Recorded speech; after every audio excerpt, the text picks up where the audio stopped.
fun. Surprising. It was my first time seeing an operetta. I don't normally watch opera, but as a musical theatre fan, it crossed that bridge for me. So invigorating, it's very inventive. Dwi bach mewn sioc, ond mae'n brilliant. A so'n dod yn aml I weld yr opera. O'n I ddim yn disgwyl hwn, ond mae just yn teimlo fel gwaith o athrylith. I didn't know what I was coming in for, didn't know what I was expect, and I absolutely loved it. The cast are splendid, the choreography is marvellous. I can't rave about it enough.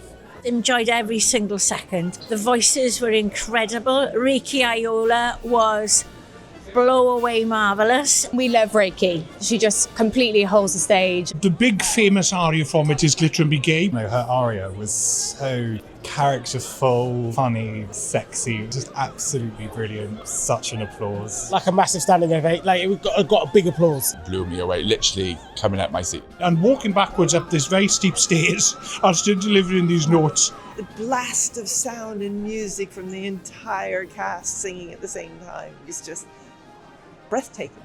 Amazing, must see, do it.